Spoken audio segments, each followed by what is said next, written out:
إلهنا صالح. قبل كل شيء نحن بنرحب بملك الملوك ورب الأرباب في وسطنا. آمين. نفتخر أنه نحن موجودين في محضر إلهنا السماوي، موجودين في محضر أبونا فادينا راعينا الصالح يسوع المسيح. الأمر الآخر نحن مبسوطين، الرب جمعنا مع بعضنا البعض، الرب أعطانا فرصة جديدة للحياة، أعطانا فرصة جديدة لنسمع صوته، لنكون معه. الأمر الآخر أعطانا الرب أيضا فرصة ونعمة وبركة جديدة أنه أخوتنا اللي من ألمانيا يكونوا معنا ببركات روحية يباركوا شعب الله. والأمر اللي أنا مبسوط أيضا من أجله أنه أسيس حسام يلي عدة مرات كان معنا مش امبارح، اليوم الفجر وصل من ألمانيا، وصل بالسلامة، نشكر الرب من أجل وصوله. الفرصة والامتياز لنا أنه يشاركنا كلمة الرب الشخص يلي مرات عديدة الله تكلم إلينا من خلاله، الله باركنا من خلاله. اليوم أيضا خلي عندك هذا التوقع أختي، خلي عندك هذه الثقة أن الله يريد أن يكلم شعبه، الله يريد أن يتكلم إليك، يريد أن يرسل إليك رسالة واضحة صريحة يعطيك أساس من أجل العلاقة التي بينك وبينه من خلال المتكلم. خلي عندك هذا الإيمان، خلي عندك هذه الثقة أن الله يتكلم، الله يشتاق أن نسمع صوته. لذلك نحن بنرحب بأسيس حسام في وسطنا. أسيس حسام تفضل.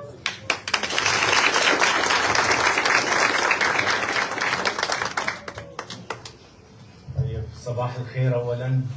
يسعد صباحكم. أنا سعيد جداً أكون للمرة اللي ما بعرف قديش هون بيناتكم. مين كان المرة اللي فاتت موجود هون؟ ممكن أشوف بس الأيادي. طيب، هذا السؤال الأول بسيط تجاوبوا عليه، صح؟ كل واحد ممكن يجاوب عليه. طب خلوني أسأل سؤال شوي أصعب. مين بيعرف على شو تكلمت المرة اللي فاتت؟ الكتاب المقدس. من الكتاب المقدس، هذا أسهل جواب نعطيه، صح؟ تفضل. فريد من نوعه، من هو هذا الإنسان؟ طيب، معلش معناته نعيد العظة عليكم، ها؟ شو رأيكم نعيدها؟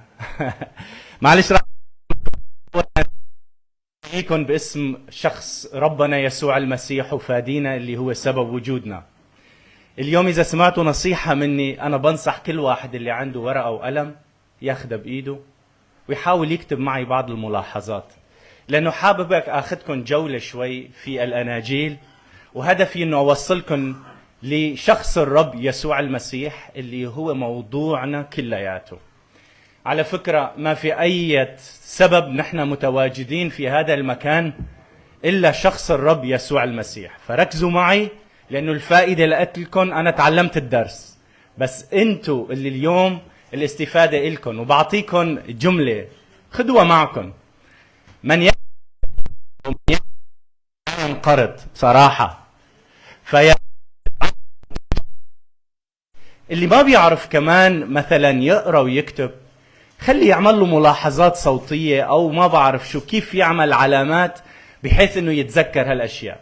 في شغلة أنا ما بحبها بالاجتماعات، لما بشوف حدا يتحرك بالاجتماع كتير، ولما بشوف أشخاص يحكوا مع بعض، لأنه نحن مجرد سفراء عن الله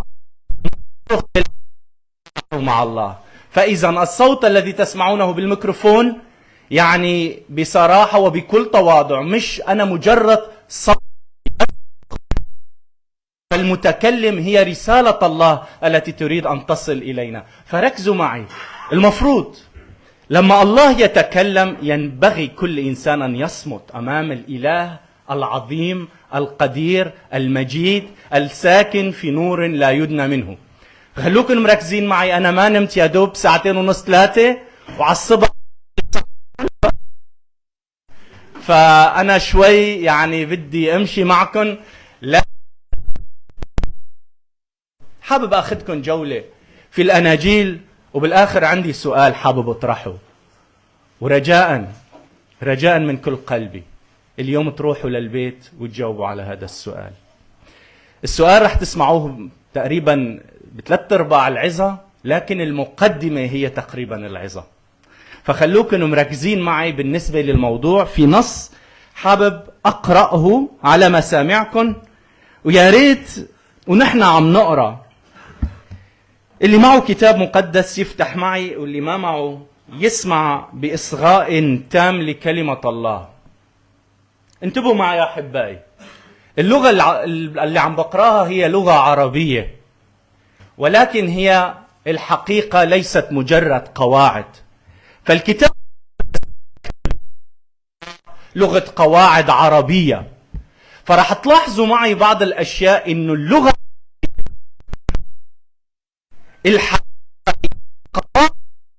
حابب الكتاب يوصلها لنا هي قواعد راح تشوفوها من بداية الأمر. إذا فتح الإصحاح الأول ونتأمل مع بعض على الأقل أول 18 آية، واسمعوا معي منيح. في البدء كان كلمة كان عند الله. هون بلشت الموضوع قواعد، ولكن قواعد المفروض يكتب لنا في البدء كان عربيا، صح ولا لا؟ البدء كان الكلمة، والكلمة كان الله، كان الكلمة الله، البدء عند الله. كل شيء لم يكن شيء مما كان. فيه كانت نور الناس، لم تدركه. كان إنسان مرسل من الله اسمه يوحنا، هذا جاء لكي يؤمن الكل بوحده. هو النور الحقيقي الذي ينير كل إنسان آتيا إلى العالم، وكون العالم به ولا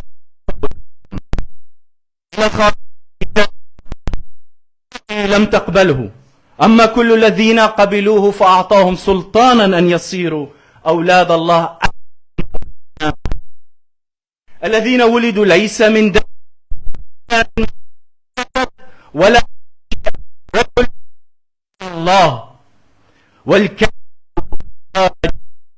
بيننا كما لوحيد من الآب مملوءا نعمة وحقا. ونادى إن الذي يأتي بعدي صار قدامي لأنه كان قبلي. ومن ملئه نحن جميعا أخذنا نعمة، لأن الناموس بموسى أعطي، أما النعمة والحق فبيسوع المسيح صارا. الله الابن الوحيد الذي هو في حضن الآب هو خبر. موضوعنا وهدفنا هو الرئيسي. أنا المرة اللي فاتت الحقيقة موضوعي كان ليس مجرد فريد من نوعه، ولكن من هو هذا الإنسان. القواعد وأخذكم جولة معي في الأناجيل. يسوع، انتبهوا معي أحبائي إنه الرب يسوع المسيح هو، اوعى حدا يفهمكم شغلة تانية. موضوع الكتاب المقدس ولا القديسين ولا كل القديسين كان شخص الرب يسوع المسيح. لم يكن في 66 سفر من الكتاب المقدس عن نفسه، ولا هدف أن يؤمن الكتاب المقدس ورسالته. كل يتكلم عن هذا الشخص العظيم الفريد من نوعه اللي تكلم فريد في كل. والحقيقة لو اليوم سألتكم سؤال، كم إنجيل نحن عنا؟ كم إنجيل يا جماعة؟ برافو عليكم اللي جاوبني بواحد، انتم متعلمين صحيح. إنما إنجيل من لا يتكلمون عن شر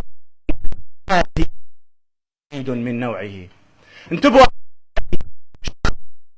المسيح يملأ الكتاب المقدس من بدء كون. يقول لنا هنا يوحنا الرسول حيث يقول فيه نور الناس. موضوع عظة نتكلم عنه أحبائي، اوعى حدا يفكر موضوع مسيحي. الموضوع عن موضوع من مواضيع، إنما الرب يسوع المسيح هو موضوع الكتاب المقدس. انتوا عم تفهموا علي باللغة اللي عم بحكيها أنا؟ مفهوم كل شيء؟ فأنا يعني اوعى تزعل لأنه الرسالة مهمة جدا. أحبائي، الكتاب المقدس دون لنا حياة من أربعة. أنا عندي الحياة، يلا معي كلاتكم أكيد. بعدين لوقا، باين إنه مش كل متعلم نفس الموضوع. واحد دون هذا الإنجيل؟ مرقس، لوقا. مين هو كاتب الكتاب؟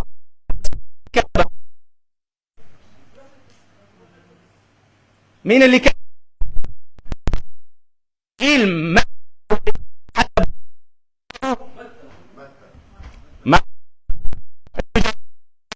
أول مرة مرات لا كان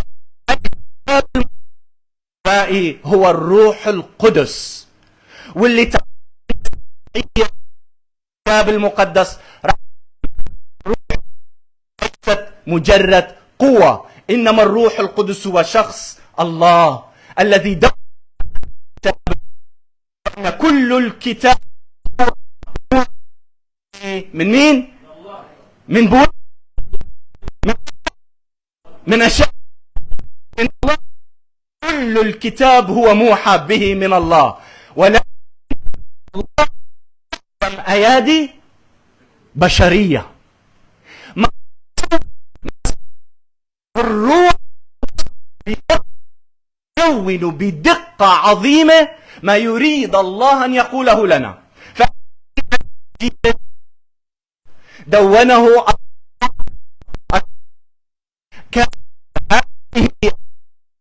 القصة. انتبهوا معي انه الروح القدس لا يتكلم بصدفة. الروح القدس ما بيجي بيحكي الله يا احبائي.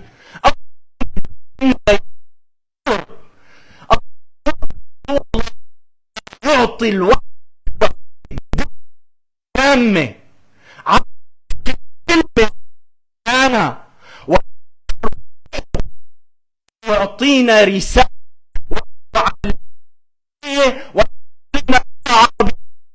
الله يريد أن يصل إلى. أنتوا فهمتوا؟ لمين بده يوصل؟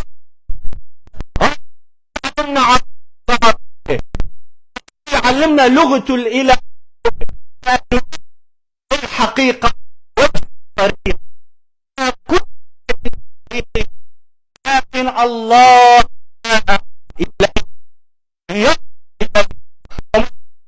الكتاب هو الرب يسوع المسيح. انتبهوا معي. متى إنجيل إنجيل وإنجيل. طيب انتبهوا معي، لما نحن نقرأ إنجيل متى الروح القدس بده يعطينا صورة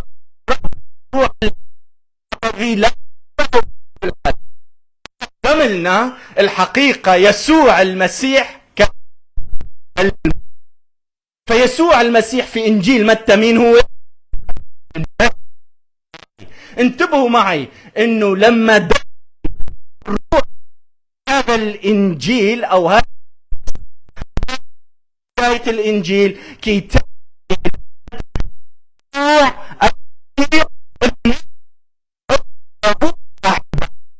أول كلمتين في إنجيل هذا كتاب لا يقول ولا يقول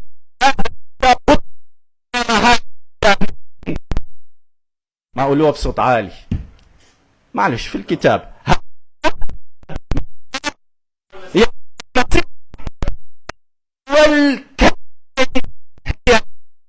والكلمة كل الإنجيل. بس انتبهوا معي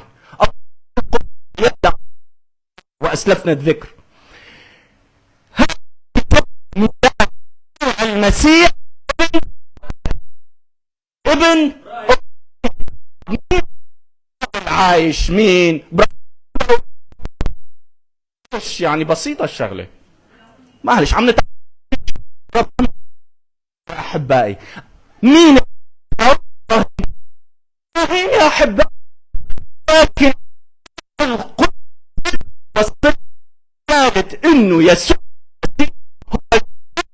بده يبدأ بداود النسل ستأتي في شر ولا إن المسيح فراح أعطانا نسل مين؟ داود. فبيعطينا نسل كامل كتاب كل من ذكر هناك هو الروح القدس انه يسوع المسيح مين؟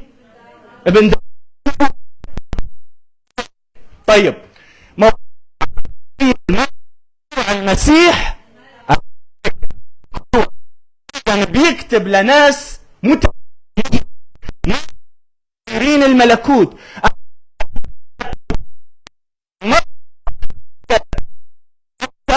عن ملكوت. طيب انتوا شفتوا عمركم ما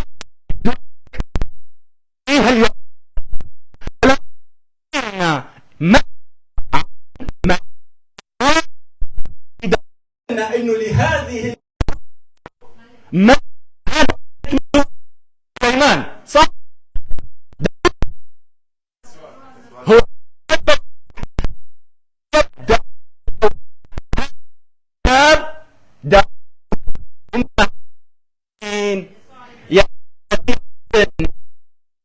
ابن إبراهيم. انتبهوا معي ملكوت السماوات متدينين. أحبائي إذا عم بتكلم لغة صعبة يعني ما بعرف شو بدنا نعمل، بدنا نعلم شعب الله. اكتبوا معي إذا حاسس مرات يمكن عم نحكي لغة صعبة. 33 مرة ملكوت السماوات يعني في مملكة، والمملكة لازم يكون ملك فيها، والملك للمملكة المسيح. هذا موضوع إنجيل متى. ثانيا في 9 مرات ذكر إنه في الكتاب، في كتاب متى ذكر إنه هو ابن مين؟ هو ابن داود. هذا لقب الملك المسيح المنتظر. 9 مرات ذكر إنه هو ابن داود في هذا الكتاب. 3 اقتباس من وين؟ من العهد القديم، بأنه بأكد أنه هذا يسوع كل الأنبياء. فإذا موضوع الأنبياء مين كان؟ يسوع المسيح. 53 مرة، عندي على الأقل 76 تلميح من العهد القديم بيكتب. يا أحبائي، في هذا الكتاب بيذكر كلمة لكي يتم ما قيل. مرة نلخص الموضوع قبل ما ندخل بمرقس. إنجيل متى موضوعه شو؟ يسوع ابن يسوع الملوك. خلاص، الروح القدس كان بده يدون لنا الصورة عن المسيح، صورة كان تماما. فما المسيح أنه العبد الأمين. وكلمة عبد يا أحبائي مش مستعبد، يعني أرجوكم، نحن بنحكي لغة عربية ولكن بنملأ الكلمات لغة لاهوتية. العبد مستعبد ما حقه شيء، عفوا على التعبير، قلتوها هلا من شوي. خادم يا أحبائي، الخادم الأمين، لأن يخدم. فإذا الرب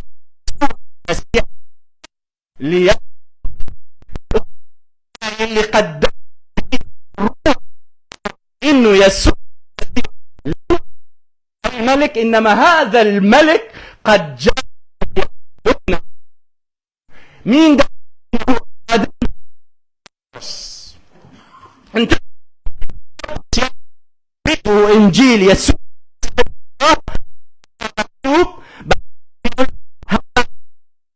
أمام إن مين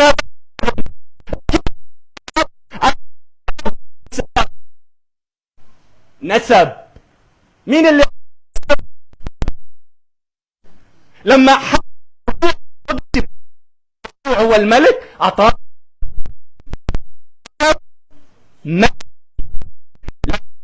كان صورة المسيح إنه هو نسب. ما في كان نسب، لأنه العبد ما عندهم، العبيد ما عندهم نسب. طب إذا كان بده الروح القدس يقدم لنا الصورة عظيم، فراح دون لنا إنه يسوع المسيح هو مين؟ ابن الإنسان. شو هو يسوع؟ أيوة، ابن الإنسان.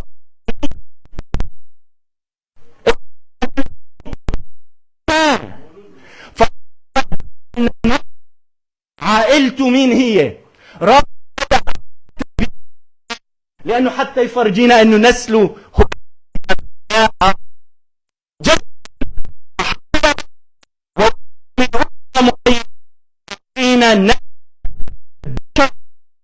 قبلنا مين هي عائلته يا أحبائي. في إنجيل متى أعطى يسوع المسيح من الملوك. داود أعطانا نسب أنه بيبدأ بيعطينا نسبه، بينسبها لأسرته الأرضية، لأنه بده يقدم لنا الروح القدس أنه يسوع المسيح شو هو؟ ابن الإنسان. شو معنات ابن الإنسان؟ يعني هو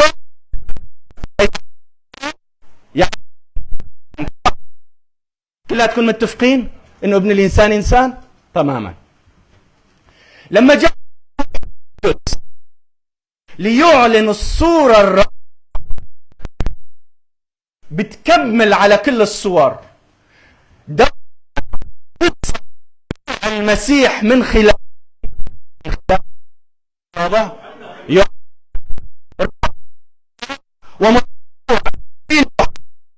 المسيح الله بيسميه ابنه قولوها بصوت عالي. ابن الله. ابن الإنسان. قولوها بصوت عالي. معلش، شو ما طيب شو يعني لما بيجي وقت ابن الله بفهمها مرات ما عم تركب معي. هو كلمة الله. تمام. احنا اذا راح تصدقوني راح ننهي صحيح، بس الكنيسة لازم تتعلم. احبائي التعليم بيثبت. كان نقول ان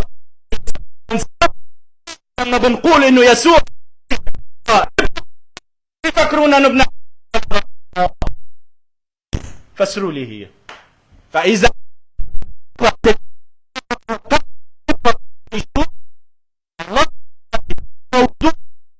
يوحنا يسوع المسيح، يوحنا يسوع، هذا موضوع انجيل يوحنا. نعرف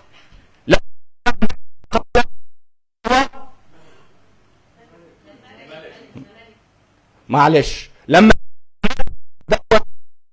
ذلك كتب ان يسوع المسيح هو كتب الروح القدس من خلال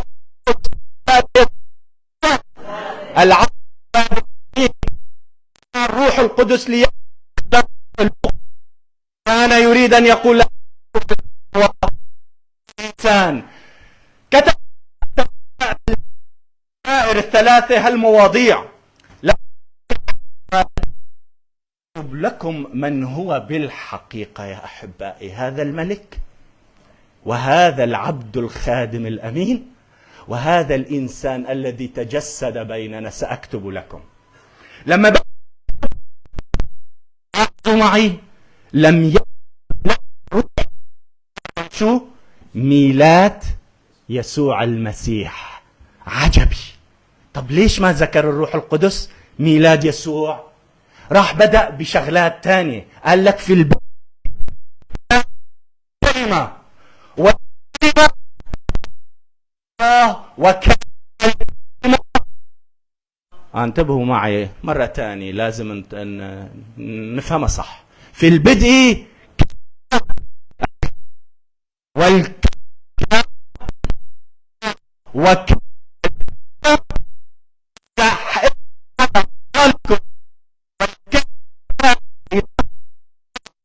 من الأخطاء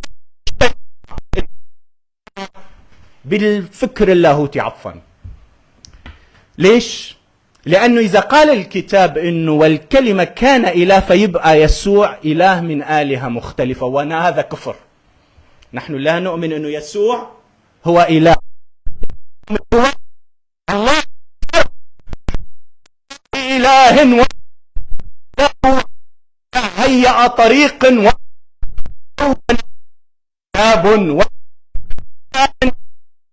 ولا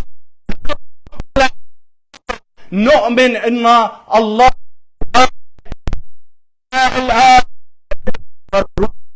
هذا الابن اسمه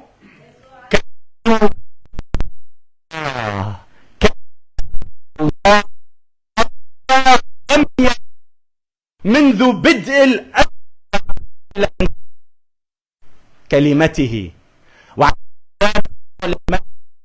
ومن هو عفوا الكلمة، فقال أنت ابني أنا اليوم ولدتك. معلش بس ملاحظات الروح القدس راح أكرر وأقول ما عم بيملى علينا أسطر. لما تبني أنا اليوم أنا ولدتك فصرت ابني. أنت من إمتى صرت أب يا السيس؟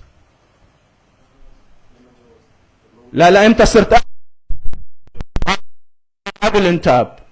بس انتبه معي، أنت صرت الكتاب ما عم يحكي هيك.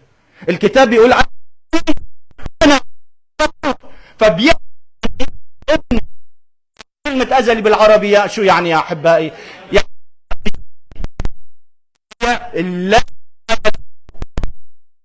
الأزلي الموجود منذ الأزل، ولا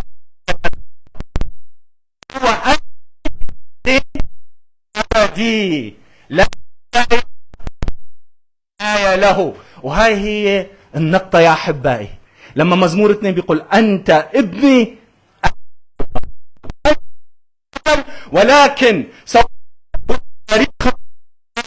وستتجاوز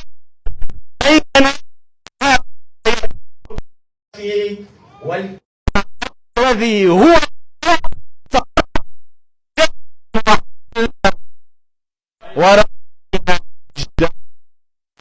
كما لوحيد من الآب مملوءا نعمة وحقا. فالمجد الأزلي في أشعياء في المجد أحباء نبي اسمه قال لا سيد الرب. انتبهوا معي في العهد القديم في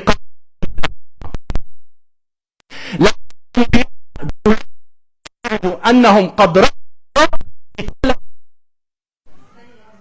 معلش مرة بيذكروا أنهم قد تعرفوا عن مين؟ عن الرب يسوع المسيح. انتبهوا معي الآية اللي قريناها، الله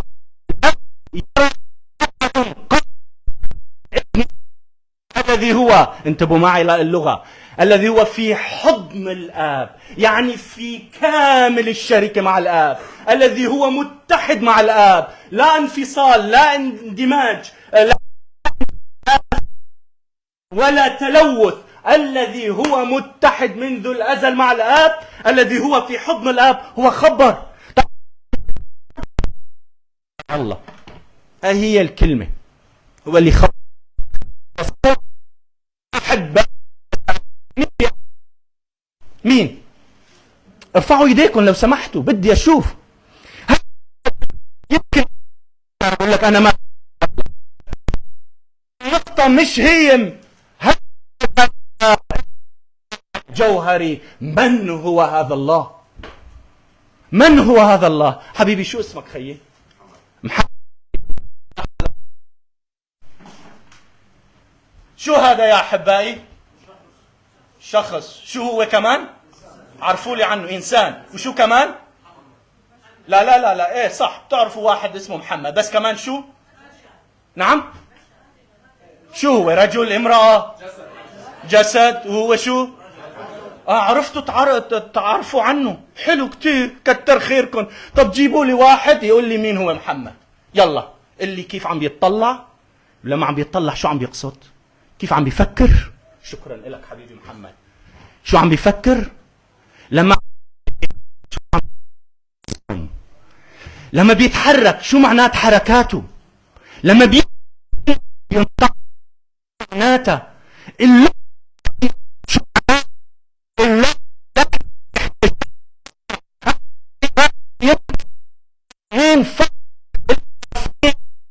عن محمد الحقيقي، ولا من بعيد. هو عرفتوا اسمه، جاء الرب. من يقول اني ولا يسوع المسيح السؤال من تقولون أنتم عني إني أنا ابن الإنسان؟ فصرخ في يوم من الأيام بطرس الرسول قائلا أنت هو ابن الله الحي. الرب يسوع المسيح قال له يا كافر، يا كافر، كيف عم بتقول ابن الله الحي؟ عيب عليك، شوية شمس ضربتك مبين أنت محتاج شيء أسبرين أو شغلة ما بعرف. تعرفوا شو قال له الرب؟ طوباك. تعرفوا كلمة طوبة؟ يعني بالسوري واللبناني شو هي؟ نيالك يا سعادتك، يا فرحتك يا بطرس، لأنه هذا مان إعلان بشري، هذا إعلان إلهي. لا يقدر أحدا أن يقول أن يسوع المسيح هو الرب إلا بالروح القدس. هذا اللي ما بيعلنه الكتاب المقدس أحبائي. فإذا موضوع الكتاب المقدس وجوهر الكتاب المقدس هو المسيح. لو لاحظت متى إنه يسوع المسيح هو الملك، بتعرفوا إنه المزامير موضوع إنه يسوع المسيح هو الملك. فإذا شفنا كتاب موازي لإنجيل متى في وين؟ بالعهد القديم. طيب إنجيل مرقس شو موضوعه؟ الخادم الأمين، العبد الأمين. تعرفوا إنه سفر أشعياء في العهد القديم موضوعه يسوع المسيح العبد الأمين. طيب لما بيكتب لنا عفوا أنا لخبطت، عفوا أنا لخبطت بالبداية. قلت لكم المزامير كتبوا إنه يسوع الملك.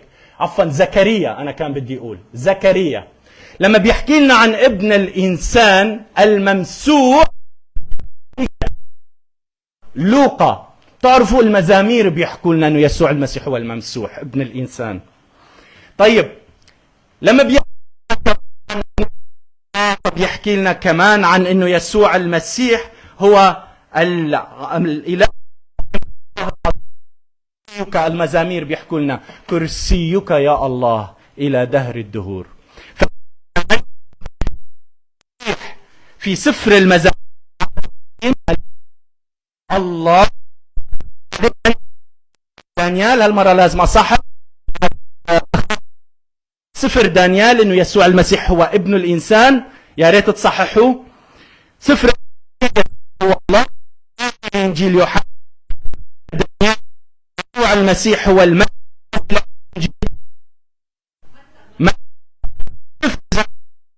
المسيح هو موازي لأية. أنا كمان لخبط صح؟ بس أنا بدي أشوف شوي اجتهادكم يا أحبائي. طيب يمكن أعلمكم غلط. طيب إنجيل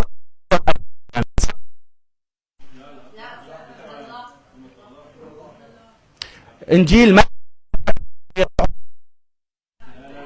لكن شو؟ أنا ما راح أترككم اليوم على فكرة. أنتوا ما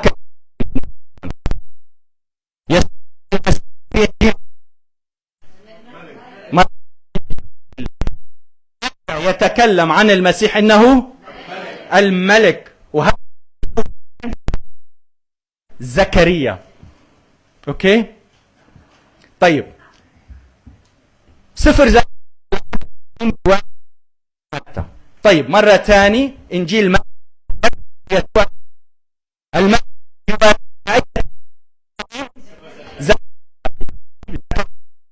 هو ذا ملكك يسوع المسيح. مين اللي كتب انه يسوع المسيح هو الله؟ يوحنا. مين اللي كتب المسيح هو الله في العهد القديم؟ المزامير الى دم.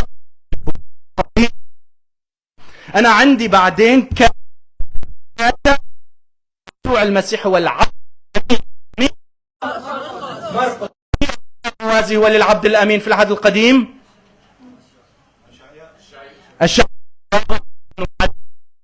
دون انه يسوع المسيح هو ابن الانسان. مين هذا؟ لوقا. يوازيه اي كتاب في العهد القديم؟ سفر دانيال. سفر دانيال يا احبائي. فاذا اليوم راح نسال السؤال. يسوع الكلام على فكرة طويل، للأسف ما راح أقدر أخلص اليوم، وراح أتابع مشواري معكم بنعمة الرب، ولكن كان هدفي تعليمي أكثر من ما أوعظكم وبعدكم للبيت واسألكم المرة اللي فاتت عن شو وعظت. تلاقي واحد يمكن بس رافع ايده. كتر خيرك يا رب، كتر خيرك انه كان في واحد متذكر. بس هذا مش المهم انك تتذكر الوعظة، المهم انه الوعظة غيرت حياتك. اليوم بدي اسألك، انتبهوا معي انه الكتاب يقول في النص اللي نحن قريناه. خلونا نقرأ مع بعض اول آية. في البدء كان تقرأ وفي البدء كانت الكلمة، غلط. في البدء كان الله، في البدء كان الكلمة عند الله. برافو عليكم، صاحيين، مبين متابعين منيح. والكلمة كان الله. انتبهوا معي انه بيحكي لنا كل شيء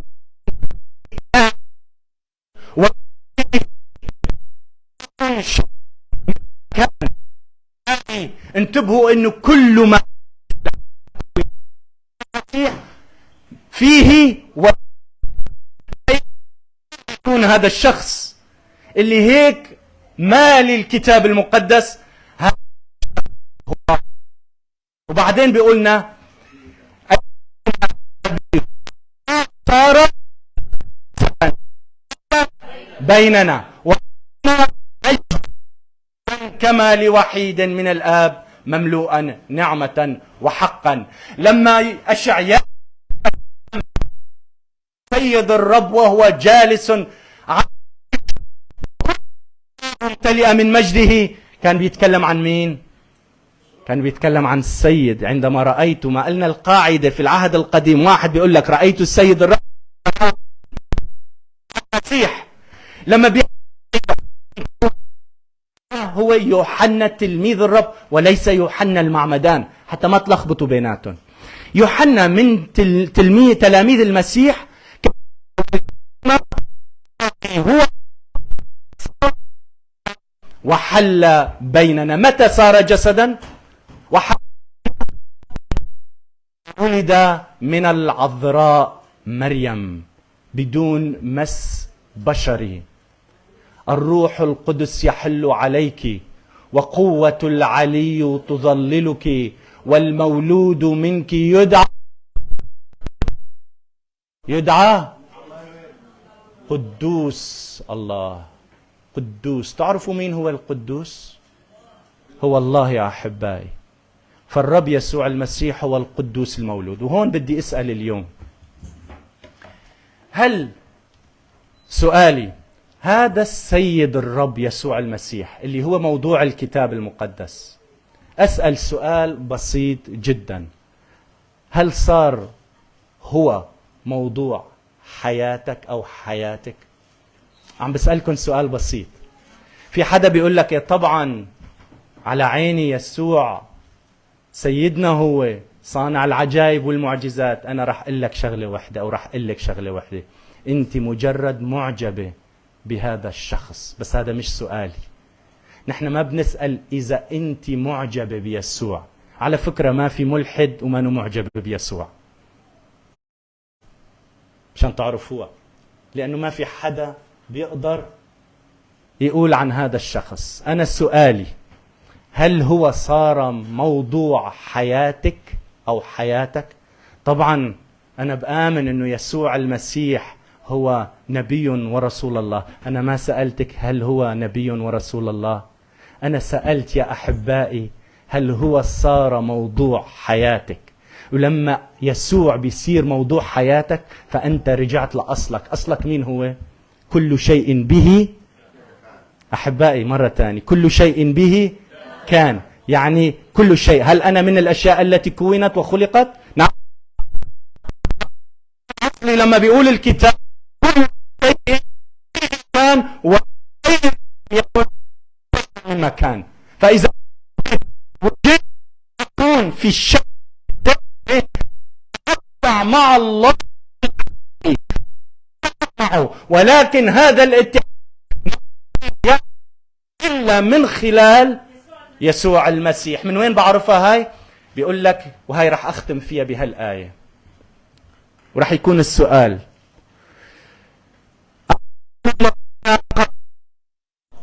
فأعطوا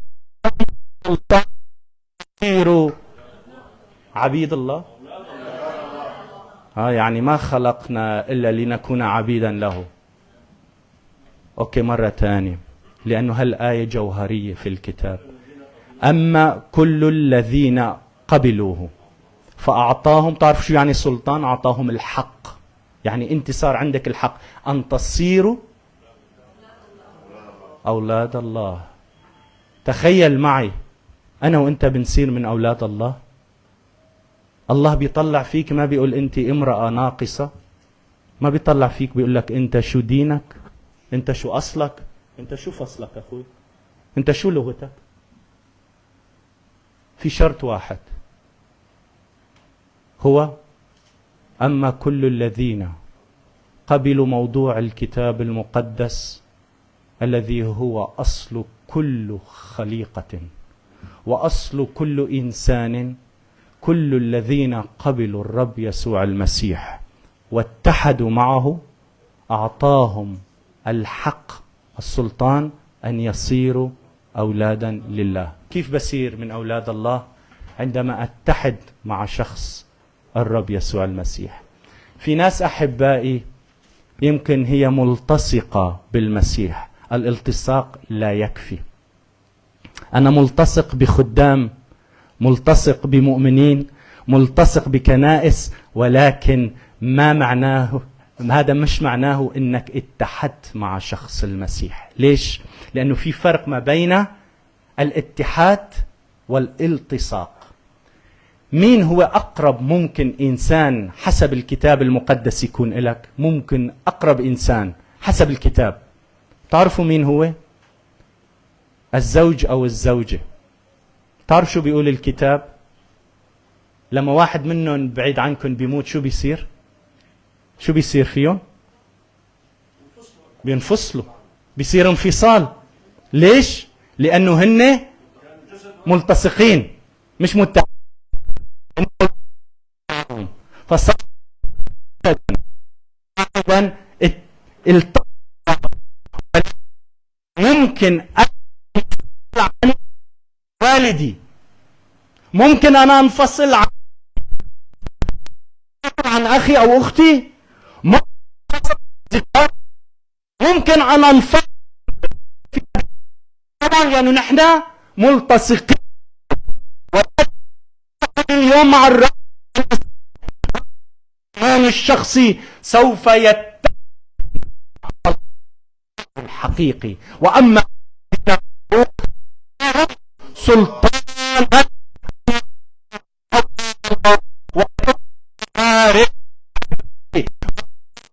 لا تؤخذ. بولس الرسول في يوم من الأيام في رسالة صح 8 بيقول لك محبة أم ضيق أم سوات أو فصلنا عن المسيح لأننا متحدين. على الأقل أحبائي 15 عم تفصلني عن المسيح.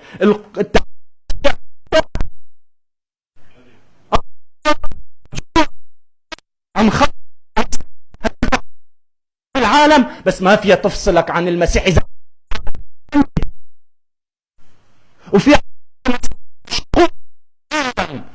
وفي الكون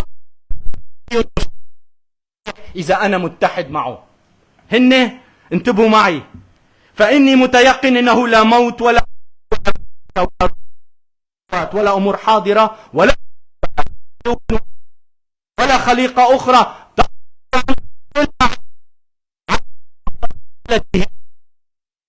في المسيح يسوع ربنا. الله لما جاء ليعلن نفسه لنا أعلن نفسه من خلال الأنبياء. انتبهوا معي، النبي هو يتكلم نيابة عن الله، الناطق باسم الله. عندي الكاهن. الكاهن مين هو؟ الناطق باسم الإنسان. ولكن عندي واحد اسمه كلمة الله. مين هذا كلمة الله؟ بيقول عنه الذي صار جسدا وحل بيننا ورأينا مجده. مش رأينا فقط بركات الله، رأينا مجد الله، يعني بهاء الله أعلن لنا من خلال المسيح. السؤال اليوم هل أنا مجرد ملتصق بكنيسة أنا بقول لك إذا أنت مجرد ملتصقة لأنه هون ما بعرف ناس طيبين رح تنفصلي عنهم، رح تنفصل. بس إذا اتحدت بالمسيح يسوع، انتبهوا معي، رح أعيد الآية وأختم هالكلمتين. أما كل الذين قبلوا فأعطاهم سلطانا أن يصيروا. طيب أولاد مين؟ أولاد الله. انتبهوا معي بهالكلمتين، أولاد الله فيهم شو؟ فيهم حقيقتين. اللي بياخد المسيح وبيتحد معه بيصير ابن لمين؟ هاي أول علاقة بتدخل فيها. رح تتحد أنت ومين؟ أنت والله تتحدوا مع بعض. الحقيقة الثانية شو هي؟ أولاد. شو يعني أولاد؟ يعني في عند الله عائلة. عند الله عائلة. فالاتحاد أول اتحاد فأعطاهم سلطانا أن يصيروا أولاد الله. هو العلاقة مع مين؟ الله. مين؟ فإذا في علاقة تام واتحاد مع مين؟ مع عائلة الله يا أحبائي، مع عائلة الله، وهذا اتحاد. وبعدين بيقول الكتاب ولن يفصلكم أحد عن هذه المحبة التي أعلنها الله في مين؟ في يسوع المسيح ربنا. سؤالي، هل يسوع هذا المسيح هو صار موضوع حياتك أو حياتك؟ هل اتحدتي مع المسيح؟ أو أنت مجرد ملتصقة مع ناس بتحمل هذا الاسم؟ خطر من أخطر الأمور إنك تحتكي لدرجة إنه شفتي كل شيء وسمعتي كل شيء وسمعت وشفت كل شيء، وهياتنا عم نحكي لغة عربية وبالآخر تكوني مجرد ملتصقة.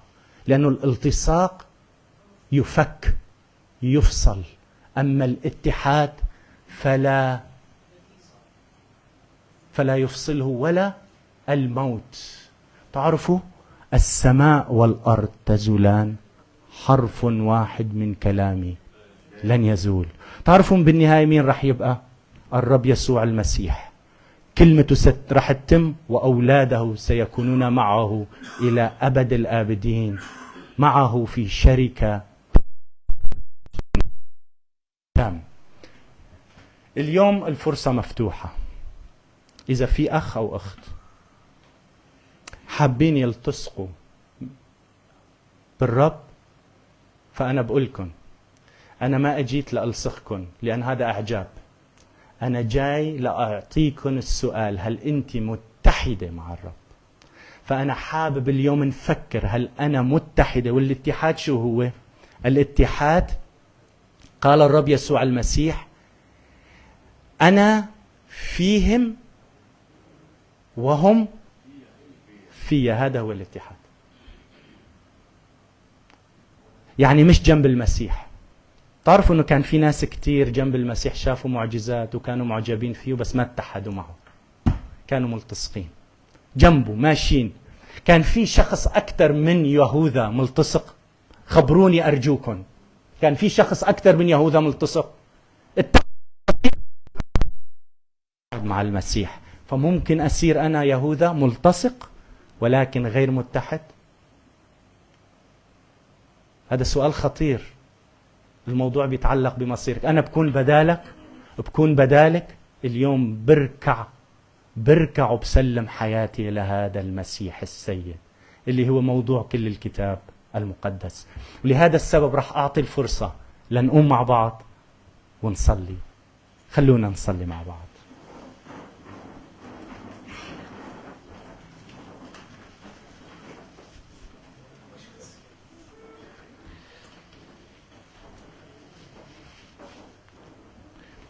يا أحبة اليوم الفرصة مفتوحة.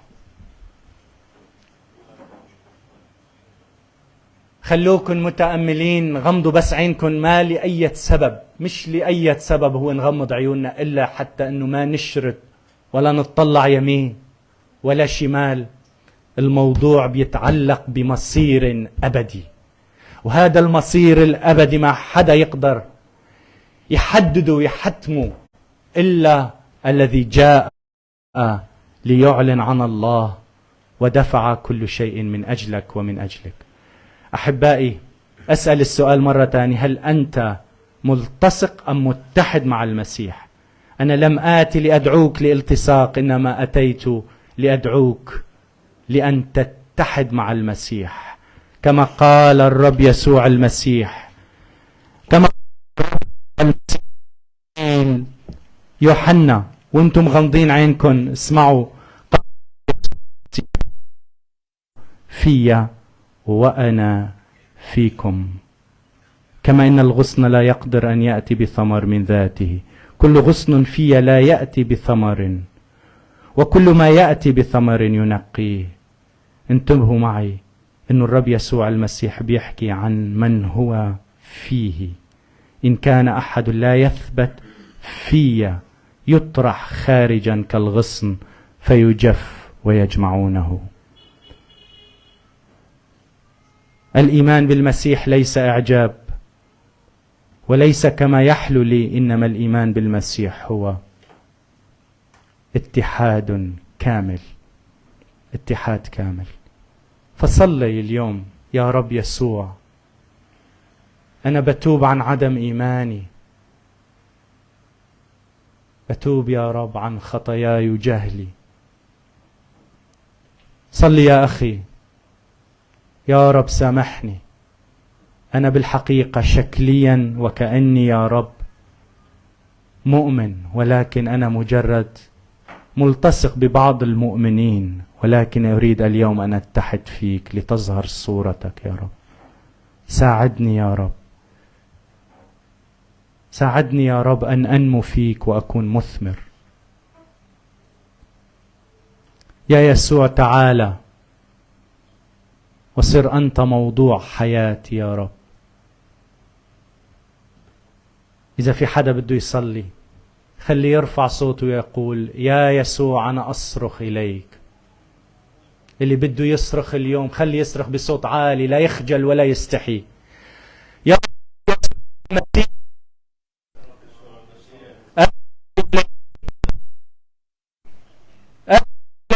رب ولك يا رب، تعال يا رب وأنت اثمر فيا. أريد أن أعيش لمجدك. نمشي معا، نحكي معا،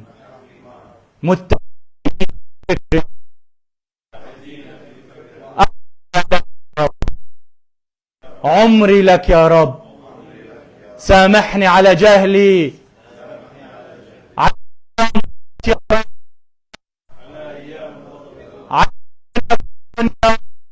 حقيقي لك. أعلن عن مجدك في كل مكان. أشكرك لأنك تقبلني. شكرا أيها الرب يسوع لأنك مت وقمت من أجلي، وستأتي في يوم من الأيام لتأخذني، وها أنا أنتظرك صارخا قائلا: آمين. تعال أيها الرب. أشكرك لأنك قبلتني. آمين يا رب. آمين. ربي يبارككم. تفضل حبيبي.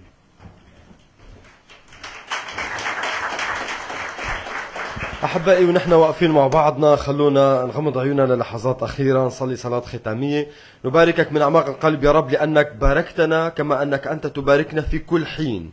باركتنا اليوم أيضا من خلال رسالتك، من خلال عبدك يا رب. نشكرك أنك أنت تعطينا يا رب أن نكون سامعين وعاملين بالكلمة في اسم رب يسوع، أن تكون الكلمة يا رب ذلك الأساس الذي نبني حياتنا عليه، نبني علاقتنا معك يا رب على أساس كلمتك. شكرا يا رب لأنك تعمل فينا وتعطينا هذه القدرة أن نعيش من أجلك، أن نعيش يا رب متحدين فيك.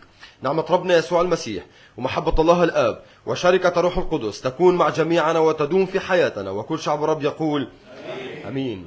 ربنا يبارككم يا أحبة. شكرا من أجل حضوركم وصبركم. لا تنسوا يوم الثلاثاء نحن بعدنا مثل العاده بنبعث رسائل للاجتماع. يوم الجمعه اجتماعنا على الساعه 7 باللغه الكرديه. امضوا في سلام.